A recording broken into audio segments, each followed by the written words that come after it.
ہائے ہائے، دردناک حدیث ہے جی۔ صحیح بخاری میں انٹرنیشنل نمبر کے مطابق 695 نمبر حدیث ہے۔ سیدنا عثمان بن عفان رضی اللہ تعالیٰ عنہ علیہ السلام کو باغیوں نے محصور کر دیا اپنے گھر تک اور مسجد پہ قبضہ کر لیا۔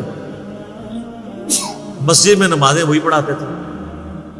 صحابہ اکرام علیہم رضوان حاضر خدمت ہوئے اور کہا کہ ہمارے امام تو آپ، امام سے مراد حکمران، لیڈر، حاکم وقت، اور مسجد پہ فتنے کے امام کا قبضہ ہے، کیا ہم نماز ان کے پیچھے پڑھیں جنہوں نے مسجد پہ قبضہ کر لیا اور آپ کو بھی مسجد جانے سے روک دیا؟ ہمیں خطرہ ہے کہ اگر ہم نے ان کے پیچھے نماز پڑھی تو ہم گناہ گار نہ ہو جائیں، کیونکہ امام وقت کو چھوڑ کے جا رہے ہیں، اور امام وقت بھی آپ لوگوں کا بنایا ہوا امام وقت یا مفتی اعظم نہیں۔ علیکم بسنتی و سنت الخلفاء الراشدین المہدیین، تم پر میری سنت اور میرے خلفاء راشدین کی سنت لازمی ہے۔ جامعہ ترمذی اور سنن ابی داؤد اور سنن ابن ماجہ میں یہ حدیث موجود ہے، اور ترمذی اور ابو داؤد میں واضح موجود ہے۔ نبی علیہ السلام نے فرمایا کہ میرے بعد خلافت 30 سال تک۔ پھر حضرت سفینہ کہتے ہیں رضی اللہ تعالیٰ عنہ علیہ السلام، ترمذی ابو داؤد کے الفاظ ہیں، اپنے شاگرد سے کہتے ہیں، یہ سفینہ مولا رسول اللہ ہیں، نبی علیہ السلام کے ذات کرتا ہوا، بیٹا گن، ابو بکر کے 2 سال، عمر کے 10 سال، عثمان کے 12 سال اور علی کے 6 سال، یہ کل ملا کر 30 سال میں۔ تو شاگرد کہتا ہے کہ یہ آل امیہ کے لوگ کہتے ہیں، بنو زرقا، نیلی آنکھوں والے، بلیاں کیا لے، کہ مولا علی علیہ السلام تو خلیفہ ہی نہیں ہے اور خلافت ان میں ہے۔ تو سیدنا سفینہ کو اتنا غصہ ہے، انہوں نے کہا یہ ان کی پیٹھ سے جھوٹ نکلا ہے جہاں سے ہوا خارج کرتے ہیں۔ سچ تو یہ ہے کہ ان کی حکومت روئے ارض کی شریر ترین بادشاہت ہے۔ سر اس کا ایک طریق ہمیں المصنف ابن ابی شیبہ میں ملا ہے اسی سند کے اوپر، وہ انشاءاللہ اگلے 5P میں ہم ڈال رہے ہیں، یہی الفاظ ہے۔ اس کے بعد سفینہ کہتے ہیں کہ شریر ترین بادشاہت ہے، اور ان بادشاہوں میں سے پہلا بادشاہ معاویہ ابن ابی سفیان ہے۔ شریر ترین لفظ بول کے کہا کہ پہلا یہ ہے۔ ہم تو چلیں رضی اللہ عنہ ہی کہتے ہیں، وہ ان کے کلاس فیلو تھے تو وہ تو کیسے، یہ کس نے کہا؟ حضرت سفینہ نے۔ اور جو سنن مسند ابی داؤد الطیالسی ہے اس میں الفاظ ہیں کہ وہ شاگرد پوچھتا ہے کہ اگر خلافت 30 سال ہے تو یہ معاویہ کون ہے؟ تو ان کا وہ بادشاہ ہے، خلیفہ نہیں ہے۔ تو خلافت راشدہ ابو بکر، عمر، عثمان و علی، اور سیدنا حسن ابن علی کے 6 مہینے بھی مولا علی والے میں ہی شمار ہوتے ہیں۔ تو یہ ٹوٹل خلافت راشدہ۔ اسی حدیث میں آتا ہے علیکم بسنتی و سنت الخلفاء الراشدین المہدیین، تم پر میری سنت اور میرے خلفاء راشدین کی سنت لازم ہے۔ اس میں الفاظ ہیں دین میں نئی نئی بدعتوں سے بچنا، اور میری اور میرے خلفاء راشدین کی سنت کو داڑھوں سے مضبوطی سے پکڑ لینا۔ ہر بدعت گمراہی ہے اور گمراہی دوزخ میں لے جاتی ہے۔ خلیفہ راشد کے خلاف کھڑے ہونا ہی اصل بدعت، لہذا ہم سیدنا عثمان کے مخالفین کو بھی بدعت پر سمجھتے ہیں اور مولا علی کے مخالفین کو بھی بدعت پر سمجھتے ہیں۔ ہم 2 نمبری نہیں کرتے۔ کچھ لوگ صرف حضرت عثمان کے مخالفین کو باغی باغی کہتے ہیں، جب ہم ان کو بتاتے ہیں اس میں تو صحابہ بدر بھی شامل تھے، پھر آئمہ شیعہ شروع کر دیتے ہیں، صبائی پارٹی کرنا شروع کر دیتے ہیں۔ اور کچھ لوگ صرف حضرت علی کے مخالفین کو باغی شمار کرتے ہیں۔ ہم تو دونوں کو باغی اور بدعتی سمجھتے ہیں، باقی فیصلہ آخرت میں اللہ نے ان کے لیے کرنا۔ تو سیدنا عثمان کا آپ ظرف دیکھیں، ان کا صبر دیکھیں، آئے صابر ترین شخصیات میں سے۔ جب اتنے لوگ آگے پمپ کر رہے ہیں، سیدنا عثمان کے لیے کوئی مسئلہ تھا، ایک اشارہ کرتے تو 300 کے قریب لوگ تھے جنہوں نے ان کا گھر گھیرا ہوا تھا، لیکن انہوں نے کہا میں اپنی ذات کی خاطر خون نہیں بہانا چاہتا۔ تو بخاری کے الفاظ ہے 695 حدیث میں، سیدنا عثمان نے کہا کہ نماز ہی تو مسلمانوں میں ایک اجتماعی نیکی کا کام ہے، نیکی کے کام میں ان کا ساتھ دو اور برائی میں ان سے الگ رہو۔ اور قربان جاؤں، حضرت عثمان نے یہ امت کو ایسا مسئلہ سمجھایا ہے کہ ہمارا مسئلہ حل کر دیا۔ اس پہ چیپٹر کی ہیڈنگ باندھی ہے امام بخاری نے، بدعتی اور باغی امام کے پیچھے نماز پڑھنے کا حکم۔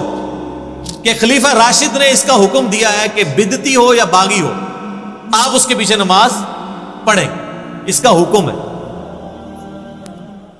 تو سیدنا عثمان کا صبر اپنی پیک کے اوپر تھا کہ جو لوگ آپ کے مخالفین ہیں آپ ان کے پیچھے بھی نماز پڑھنے کا حکم دے رہے ہیں۔ اس نے امت میں مسئلہ حل کر دیا۔ امام کعبہ کے پیچھے نماز کا مسئلہ میں نے اس کلپ میں بھی اس کو ڈسکس کیا ہے، اور رپلائی ٹو مفتی منیب الرحمان صاحب اور امام کعبہ کے پیچھے نماز، میں نے اور کئی مسئلے اس کی نیٹی گریٹیز ڈسکس کی ہیں۔ وہ بعض لوگ کہتے ہیں جی وہ صرف بدعتی تھے نا، وہ مشرک تو نہیں تھے، نماز تو رفع الیدین سے ہی پڑھتے تھے نا، یہ کہانیاں پھر دوسری شروع کر دیتے ہیں۔ وہ آپ تو بدعتیوں کے پیچھے بھی نماز کے قائل نہیں ہیں، آپ کی تو ڈاکٹرائن ختم کر دی نا۔ اور بدعتی کا لفظ پہلے نمبر پہ کس پہ بولا گیا ہے؟ خلفائے راشدین کے مخالفین پہ، اور وہی خلفائے راشدین کہہ رہے ہیں ان کے پیچھے نماز پڑھو، پھر تو سب کے پیچھے ہی ہو جاتی ہے۔ جو ڈائریکٹ افیکٹی ہیں خلفائے راشدین وہ کہہ رہے ہیں ان کے پیچھے پڑھ لو، تو بعد میں اگر اس زمانے میں حضرت عثمان کو جو قتل کرنے آئے اور آپ رضی اللہ تعالیٰ عنہ کو تکلیفیں دی، ان کے پیچھے تو نماز ہو جاتی ہے۔ آج اگر کوئی حضرت عثمان کو برا کہتا ہے تو اس کے پیچھے بھی نماز ہو جائے گی۔ اس زمانے میں انہوں نے خود فتویٰ دے دیا ہے۔ ہاں علمی اختلاف اپنی جگہ رہے گا، ہم اس سسٹم کا حصہ نہیں بنیں گے، لیکن نماز تو ہو جائے گی۔ تو یہ سیدنا عثمان کا ایک صبر تھا، اور ظاہر نبی علیہ السلام نے ان کو تلقین کی تھی۔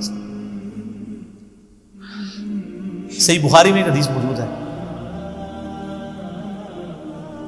ابو موسیٰ اشعری کہتے ہیں کہ ہم ایک باغ میں بیٹھے ہوئے تھے، اتنے میں باغ کے دروازے پہ دستک ہوئی۔ نبی علیہ السلام نے فرمایا کہ جو کوئی بھی ہے نا دروازے پہ اسے جنت کی بشارت دے۔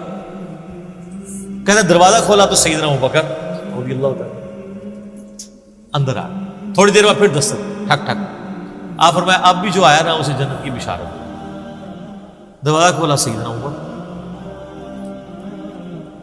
پھر تیسری دفعہ جب دستک ہوئی تو نبی علیہ السلام فرمایا اب جو کوئی آئے نا اسے جنت کی بشارت دو، لیکن ان مصیبت اور پریشانیوں کے ساتھ جن سے اس کو گزرنا پڑے۔ تو کہتے ہیں میں نے دروازہ کھولا تو حضرت عثمان تھے، اور میں نے کہا کہ رسول اللہ نے آپ کے بارے میں یہ کہا کہ جنت ہے لیکن آپ کی جنت تکلیف کے ساتھ جڑی ہوئی ہے۔ تو انہوں نے کہا میں اللہ سے مدد مانگتا ہوں ان فتنوں کے اگینسٹ۔ اسی کا ایک طریق صحیح بخاری میں، اس میں اسی طرح یہ الفاظ ہیں، پہلے حضرت ابوبکر آئے پھر حضرت عمر آئے، اور اس میں یہ الفاظ ہیں کہ نبی علیہ السلام ایک کنویں کی منڈیر پہ بیٹھے ہوئے تھے۔ پرانے زمانے میں وہ کنویں ہوتے تھے نا، ابھی بھی آپ دیکھیں نا بڑے کنویں ہوتے ہیں، قلعہ اور طاس میں بنے ہوئے ہیں، تو اس کی وہ جو باہر منڈیر نکلی ہوتی ہے نا دیوار چھوٹی سی، اس پہ آپ علیہ السلام بیٹھے ہوئے تھے۔ تو پہلے حضرت ابوبکر کو جنت کی بشارت ملی، نبی علیہ السلام نے ان کو اپنے دائیں جانب بٹھا لیا، حضرت عمر کو اپنی بائیں جانب بٹھا لیا۔ جب حضرت عثمان اندر انٹر ہوئے تو جگہ ختم تھی، تو حضرت عثمان نبی علیہ السلام کے سامنے منڈیر پہ آ کے بیٹھے۔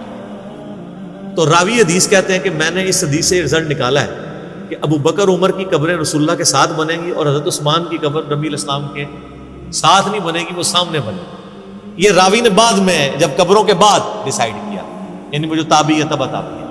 اور سر واللہ سیدنا عثمان کی قبر نبی علیہ السلام کی قبر مبارک کی سیدھ میں، بالکل سیدھ میں بقیع غرقد قبرستان کے اندر موجود ہے۔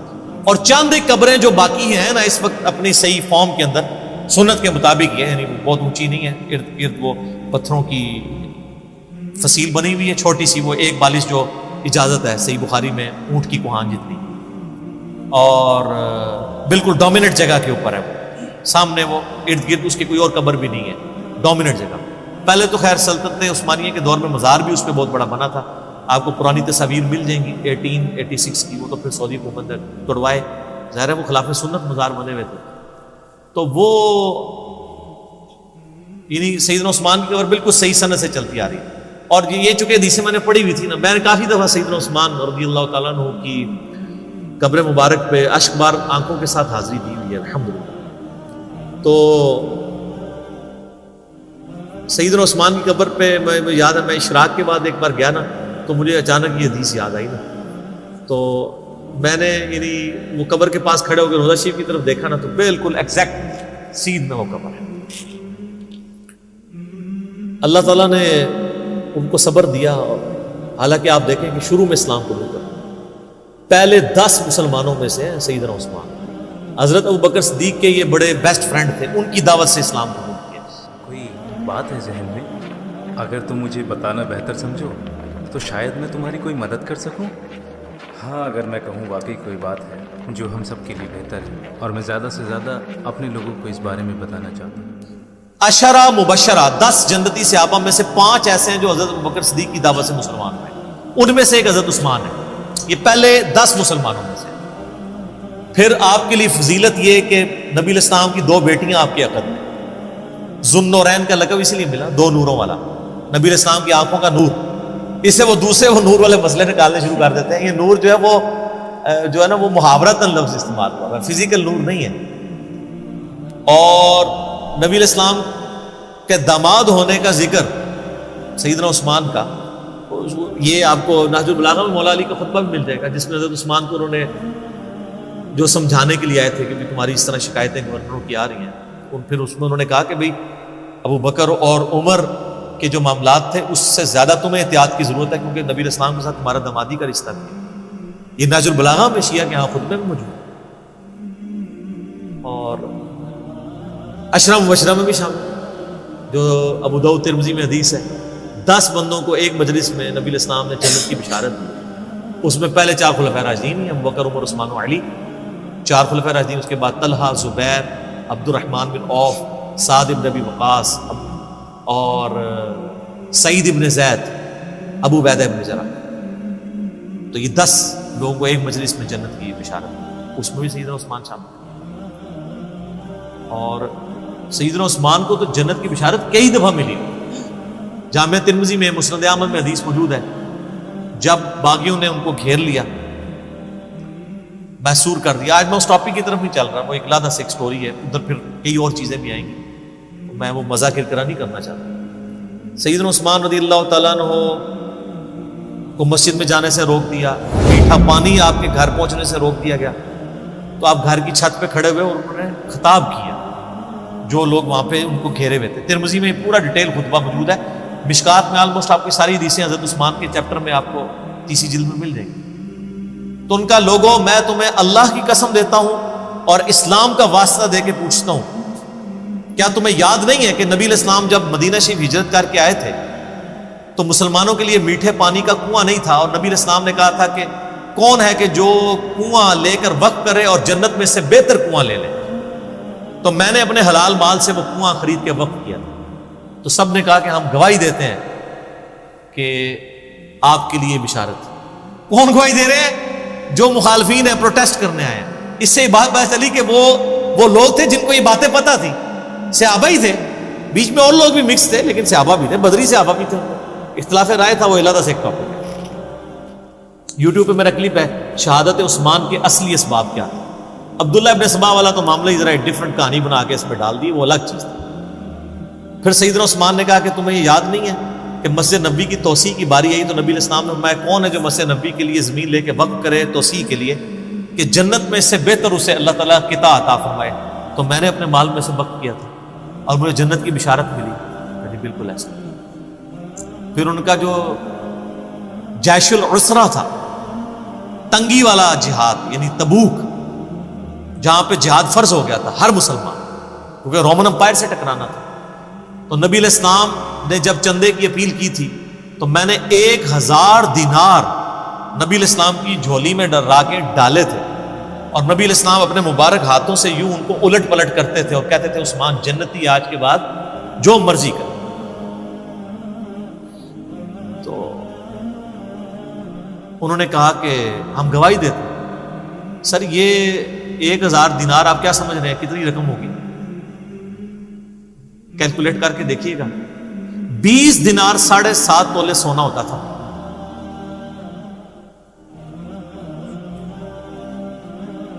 تو 7.5 تولے کو 50 سے ضرب دیں، 450 کے قریب، بلکہ اس سے بھی زیادہ۔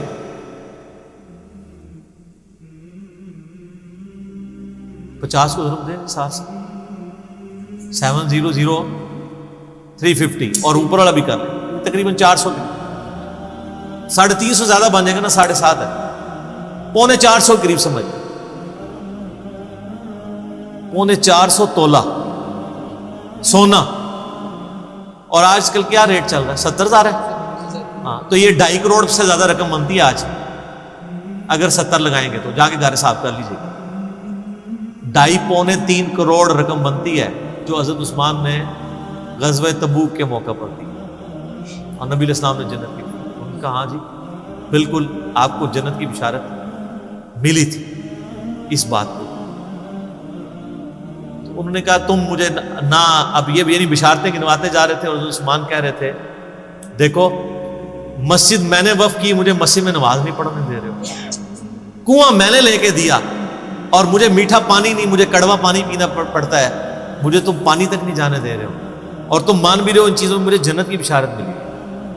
پھر حضرت عثمان نے چوتھا اور آخری سوال کیا کہ کیا تمہیں یہ حدیث نہیں پہنچی ہے, اور یہ حدیث بخاری میں بھی ہے, ترمذی کا یہ والا حصہ, کہ نبی علیہ السلام ایک دفعہ غار پہاڑ ہرا کے اوپر چڑھے, ہرا پہاڑ کے اوپر, حضرت ابو بکر, عمر اور حضرت عثمان یہ ساتھ تھے نبی علیہ السلام, 4 بندے تھے یہ ٹوٹل.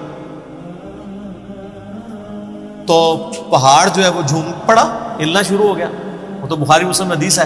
ہیرا ایک پہاڑ ہے لیکن ہم سے محبت, وہ احد پہاڑ کے بارے میں, احد ایک پہاڑ ہے, ہم سے محبت کرتا ہے, ہم بھی اس سے محبت کرتے ہیں. بعض روایتوں میں احد کا ذکر ہے, بعض میں ہیرا کا ذکر. بال الٹیمیٹلی یہ ہے کہ نبی علیہ السلام نے فرمایا کہ اے پہاڑ تھم جا, اس وقت تجھ پہ ایک نبی, ایک صدیق اور 2 شہید ہیں. 2 شہید کون؟ حضرت عمر اور عثمان. جو مسلم کی حدیث ہے اس میں یہ ہے کہ حضرت علی بھی تھے, طلحہ بھی تھے, زبیر بھی تھے.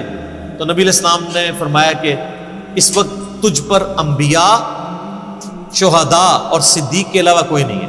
اس سے یہ بھی نبی علیہ السلام نے غیبی خبر دے دی کہ یہ باقی سارے شہید ہونے والے ہیں. حضرت طلحہ بھی شہید ہوئے ہیں جنگ جمل میں, حضرت زبیر بھی اور مولا علی بھی اور سیدنا عثمان بھی. تو انہوں نے کہا ہاں آپ کو شہید ہونے کی خبر دی تھی. تو انہوں نے کہا اللہ کی قسم, رب کعبہ کی قسم, میں کامیاب ہو گیا. میں نے تم سے یہی منوانا تھا کہ نبی علیہ السلام نے مجھے شہید کہا ہوا ہے, میں شہید ہوں. لیکن خیر ترمذی میں تو ادھر ہی ہے, باقی آپ تاریخی روایتیں پڑھیں گے اور باقی کتابیں دیکھیں گے, اس میں آپ کو ملے گا کہ وہ کہتے ہیں کہ حضرت یہ باتیں ساری صحیح ہیں لیکن اب آپ کو نہیں, وہ جس طرح ہمیں بھی کہتے ہیں کہ حضرت باتیں تو آپ کی ٹھیک ہیں لیکن کے بعد پھر اس طرح کی باتیں شروع ہوتی. تو یعنی بدقسمتی جب کسی پہ چھائی ہو. ورنہ دیکھیں ایک شخص جس کی 82 سال عمر ہے اور اس کی زندگی پوری قربانیوں سے تعبیر بھری پڑی, کہیں بشری تقاضے کے تحت کوئی مسئلہ مس ہینڈل تو اس سے ضرور ہو سکتا ہے, لیکن آپ اس کی نیت کے اوپر یا اوورآل پوری زندگی کو تو 0 سے ملٹیپلائی نہیں کر سکتے. یہی وجہ ہے کہ جو ایران والوں نے فلم بنائی ہے مختار سقفی پہ, اس میں بھی جو حضرت معاویہ رضی اللہ تعالیٰ عنہ اور شیعان علی کا اختلاف دکھایا ہے وہ اسی بات میں کہ آپ نے خلفاء کے طریقے کو چھوڑا اور اس میں وہ تینوں خلفاء کو رسپیکٹ دیا. پھر حضرت علی علیہ السلام کی زندگی کے آخری 10 سال پہ ایک فلم ہے 22 قسطوں پہ, امام علی علیہ السلام. اس میں انہوں نے حضرت عثمان کا بھی, چونکہ ان 10 میں سے سمجھ لیں 4-5 سال تو حضرت عثمان کے بھی خلافت کے, حضرت عثمان کا بھی انہوں نے بڑا پازیٹیو کریکٹر دکھایا ہے اور یہ بتایا کہ اصل کلپرٹ جو ہے وہ مروان بن حکم تھا. حضرت علی حضرت عثمان کو سمجھاتے تھے تو پھر وہ اپنے فیصلوں کو بھی ریورٹ کرتے تھے, یعنی ان کی نیت میں تھی. لیکن ظاہر ہے کہ وہ ایک حضرت عمر والی مینیجریل سکل نہیں تھی. 72 ایئرس کی عمر میں چونکہ خلیفہ بنائے گئے تھے, ایک ایجنٹ تھے. تو بہرحال 82-83 ایئرس ایج ہے اور ایک شخص نے پوری زندگی یعنی اسلام قبول کیا, تو ان کا چچا ان کو مارا کرتا تھا, اتنی تکلیفیں کاٹی ہیں, سابقون الاولون میں سے.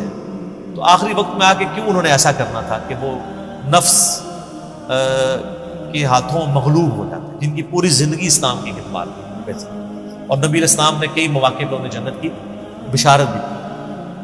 انہوں نے اپنے سیلف ڈیفenس میں کچھ بھی نہیں کیا, ورنہ 300 بندے کو ہٹانا کو مسئلہ نہیں تھا, لیکن وہ چاہتے تھے مدینہ تو رسول میں میری وجہ سے خون نہ بہے. تو خلافت و ملوکیت میں مولانا مودودی نے یہی بات لکھی ہے کہ خلافت و ملوکیت کا فرق یہی ہے کہ حضرت عثمان چونکہ خلیفہ راشد تھے, انہوں نے اپنے خلاف پروٹیسٹ کی اجازت دی ہے, کسی سے زبردستی تلوار کے زور پہ مسئلہ نہیں کیا.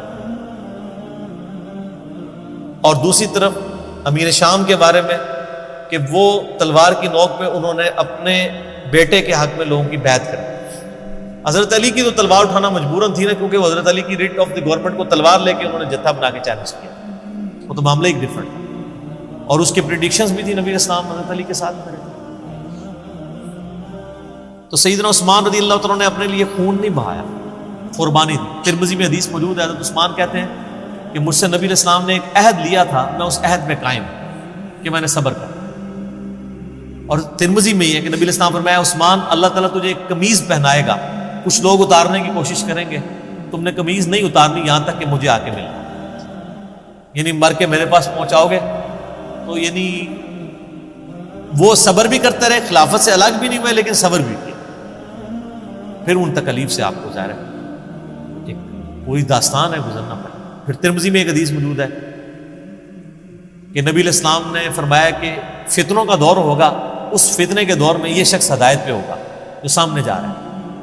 تو وہ صحابی کہتے ہیں کہ وہ جو شخص جا رہا تھا اس نے اپنے سر پہ چادر اوڑھی ہوئی تھی، تو مجھے وہ نظر نہیں آیا کون ہے، تو میں آگے جا کے چادر اٹھا کے دیکھا تو حضرت عثمان تھے۔ تو پھر میں نے حضرت عثمان کا چہرہ نبی علیہ السلام کی طرف کر کے کہا یا رسول اللہ اسی شخص کے بارے میں آپ کہہ رہے ہیں؟ انہوں نے پورا وہم کڈیا کہ حضور نو پلیکھا لگ گیا ہوئے، تو انہوں نے ان کا چہرہ بھی نبی علیہ السلام کی طرف کر کے کہا، آپ فرمایا ہاں۔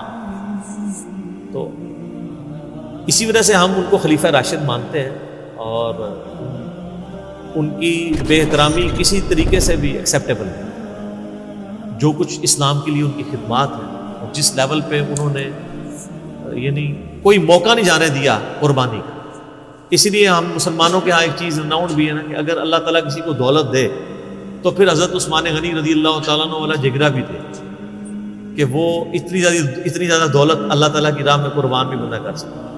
کہنا تو آسان ہے لیکن بڑا مشکل کام ہے، بہت مشکل کام۔ تو یہ سیدنا عثمان کا ایک ویژن تھا کہ 695 نمبر حدیث سے کہاں بات چلی گئی، انہوں نے کہا نمازیں ان کے پیچھے پڑھو، نمازوں میں ان سے الگ نہ ہو۔ بلکہ سنن کبریٰ البیہقی میں عبداللہ بن عمر کے بارے میں آیا کہ وہ خوارج اور خوشبیہ کے پیچھے بھی نماز پڑھ لیا کرتے۔ خوشبیہ کہتے ہیں مختار سقفی کے فالورز، اور کہتے تھے کہ جب تک ان کی مساجد سے حی علی الصلاۃ حی علی الفلاح کی آواز آئے گی ہم ان کے پیچھے نمازیں بھی پڑھیں گے اور ان کی یعنی اذانوں کا جواب بھی دیں گے، ان کے سلام کا جواب بھی دیں گے، لیکن جب یہ ہمیں کہیں گے کہ ہم اپنے مسلمان بھائیوں کو قتل کریں پھر ہم ان سے الگ ہو جائیں۔ اس سے یہ بات پتہ چلی کہ خلفائے راشدین کا یہ ایٹیچیوڈ تھا کہ مسلمانوں کی تکفیر نہیں کرنا، جس طرح آج کل ہر فرقہ دوسرے کی تکفیر کر کے اسے اسلام سے باہر نکال رہا ہے، کوئی مشرک کہہ کے، کوئی بدعتی کہہ کے، کوئی گستاخ رسول کہہ کے، کوئی گستاخ صحابہ کہہ کے، کوئی گستاخ اہل بیت کہہ کے، یہ گالیاں رکھی ہوئی انہوں نے ادبی قسم کی لوگوں کو نکالنے کے لیے، اور نکالنے کے لیے صرف داخل کرنے کے لیے کچھ بھی نہیں کرتے، یہ ساری ایفرٹ نکالنے کے لیے۔ صحابہ کرام کی ساری ایفرٹ ہوتی تھی کہ لوگوں کو داخل کیا جائے دین میں، ان کی پوری ایفرٹ ہوتی ہے نکالنے کی۔ مولا علی کی خلافت سٹیک پہ خوارج نے لگائی ہے، اور آپ المصنف ابن ابی شیبہ کھول کے دیکھ لیں، مولا علی کے شیعہ پوچھ رہے ہیں کہ بتائیے کہ خوارج کافر ہے؟ ان کے کافر نہیں ہے، یہ کفری سے بھاگ کے تو مجھ سے الگ ہوئے، انہوں نے سمجھا کہ میں کفر میں پڑ گیا ہوں اس لیے انہوں نے مجھے چھوڑا ہے۔ تو پوچھا مشرک ہے؟ انہوں نے کہا مشرک کہاں سے ہیں، یہ شرک سے ہی تو بھاگے ہیں۔ پوچھا منافق ہیں؟ انہوں نے کہا منافق ہوتے تو نمازیں ان کی چھوٹی ہوتی، قرآن تو کہتا ہے منافق بڑی چھوٹی نماز پڑھتا ہے، ان کی تو نمازیں بڑی لمبی ہیں۔ تو ان کا اگر کافر مشرک اور منافق بھی نہیں تو یہ کیا ہے؟ تو انہوں نے کہا یہ ایک ایسی قوم ہے جنہوں نے ہمارے خلاف بغاوت کی ہے، یعنی ان کو ٹریٹ کیا ایسے مسلمان، کیونکہ اسلام میں تو 3 ہی کیٹیگریز ہیں نا، یا بندہ کافر ہوگا یا منافق ہوگا یا مسلمان، چوتھی تو کوئی کیٹیگری۔ حالانکہ خوارج کے بارے میں کتنی سخت حدیث ہے، مسند احمد میں دوزخ کے کتے ہیں، بخاری مسلم میں حدیث ہے کہ اسلام سے نکل جائیں گے جیسے تیر اپنے شکار سے نکل جاتا ہے، لیکن ان تمام احادیث کی مولا علی نے یہ تعبیر کی کہ وہ مین سٹریم سے الگ ہوئے ہیں، جب تک وہ ہمارے نبی پہ ایمان لاتے ہیں، قرآن کو مانتے ہیں، ہمارے قبلے کی طرف منہ کر کے نماز پڑھتے ہیں، پولیٹیکلی یہ چند ایک جزیات میں اختلاف کی وجہ سے وہ اسلام سے باہر نہیں نکل جائیں گے۔ انہیں صحابہ کو منہ پہ جن لوگوں نے گالیاں نکالی ہیں نا، صحابہ نے ان کو اسلام سے باہر نہیں نکالا، اور صحابہ کے نام کے اوپر جو اس امت کے اندر ایک قتل و غارت کا بازار لوگوں نے گرم کیا ہے، وہ 1400 سال بعد ان باتوں کے اوپر مسلمانوں کو قتل کر رہے ہیں۔ یہ آپ ڈفرنس دیکھیں، علمی دلائل سامنے ہم بھی سامنے رکھتے ہیں، اور آپ دیکھیں میرا پچھلے دنوں ایک کلپ اپلوڈ ہوا ہے، مجھے بریلویوں سے پیار ہے، اس کے نیچے ذرا آپ پوری دنیا کے بریلویوں کے کمنٹس پڑھیں، شیعہ کے کمنٹس پڑھیں کہ وہ کہتے ہیں ہم تک بات پہنچی ہے تو ہم نے قبول کیا، کئی چیزیں چھوڑ دی ہیں۔ علی بھائی نے ہمیں بتایا کہ جو ہمارے علماء نے کتابیں میں بتائی تھی بس وہ باہر سے ہی دکھائی تھی، اندر تو وہ کچھ لکھا ہوا ہے کہ جس کے اوپر ہم خود نہیں چل رہے تھے، انہوں نے حق قبول کیا۔ تو ہمارا کام بھی ہے اگر کسی کو کوئی اختلاف ہے، کوئی ایسا ایشو ہے، وہ اس کو یعنی پبلکلی ہائی لائٹ کرے، شان کے طور پہ بیان کریں، شان آپ صحابہ کرام کی، اہل بیت کی بیان کریں، لوگ ضرور ایکسیپٹ کریں۔ میں اپنی گفتگو کو سیدنا عثمان کی شان میں ایک بڑی کرٹیکل حدیث ہے اس کے اوپر کنکلوڈ کرتا ہوں۔ صحیح بخاری و مسلم دونوں موجود ہیں۔ ہم عائشہ کہتی ہیں کہ نبی علیہ السلام گھر میں بیٹھے ہوئے تھے تو نبی علیہ السلام کیجول حالت میں تھے، یعنی آپ کے کپڑے جو تھے وہ کیجول تھے، ایک چادر تھی جس سے آپ نے اپنے جسم کو لپیٹا ہوا تھا، جس سے ریلیکس ہو کے گھر میں بندہ ایسے بیٹھا ہوتا ہے۔ اتنے میں حضرت ابوبکر نے اجازت مانگی اندر آنے کی تو آپ نے اجازت دے دی، پھر وہ چلے گئے، پھر حضرت عمر آئے، اجازت مانگی، وہ چلے گئے، تھوڑی دیر بعد حضرت عثمان آئے تو نبی علیہ السلام نے اٹھ کے بیٹھ کے اپنے کپڑوں کو سیدھا کیا، اور یعنی وہ پنڈلی وغیرہ جو یعنی آپ ریلیکس کی بجائے تھوڑے اٹینٹیو موڈ میں آ گئے۔ تو سیدہ عائشہ یہ آبزرو کر رہی تھی، پھر حضرت عثمان آئے، اپنا مسئلہ بیان کیا، چلے گئے۔ تو اما عائشہ نے کہا یا رسول اللہ صلی اللہ علیہ وسلم، حضرت ابوبکر عمر کے لیے تو آپ نے ایسا نہیں کیا۔ اور آپ نے فرمایا کہ عثمان جو ہے نا وہ بڑا حیا والا ہے، مجھے پتا ہے کہ اگر وہ مجھے اس طرح ریلیکس حالت میں دیکھتا تو بات اس سے بات بھی نہیں ہونی تھی، اس نے واپس چلے جانا، اور میں اس سے حیا کیوں نہ کروں جس سے فرشتے بھی حیا کرتے۔ بعض لوگوں میں بلٹ ان بہت حیا والا مادہ ہوتا ہے نا۔ اب یعنی نبی علیہ السلام کو پتا تھا کہ اگر حضرت عثمان مجھے دیکھتے ہیں تو وہ یہی گمان کریں گے نبی علیہ السلام اپنے کسی پرسنل لائف میں مصروف ہیں، یا آپ بیوی کے ساتھ مشغول تھے، یا کوئی اور کہ آپ اس طرح ریلیکس حالت میں بیٹھے ہوئے ہیں، تو وہ پھر شرم کے مارے بات کیے بغیر ہی باہر چلے جائیں گے، تو میں ذرا اٹینٹیو ہو کے بیٹھ۔ تو سر یہ چیزیں ہیں۔ فضائل صحابہ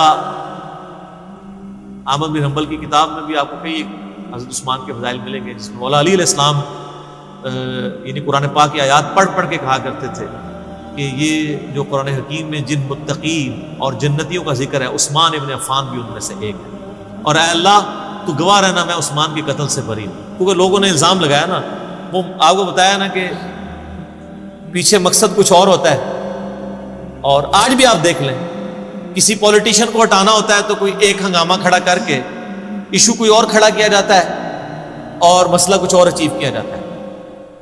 اس طریقے سے کسی وزیر کو ہٹانا ہوتا ہے، یہ کچھ کیا جاتا ہے، کسی جج کو ہٹانا ہوتا ہے، کوئی اور بہانہ گڑا جاتا ہے اور مقصد ہٹانا ہوتا ہے۔ تو اس وقت بھی چونکہ مقصد کچھ اور تھا آل امیہ کا، تو حضرت عثمان کا قتل جو ہے نعوذ باللہ حضرت علی کے متھے مار دیا ہوتا ہے۔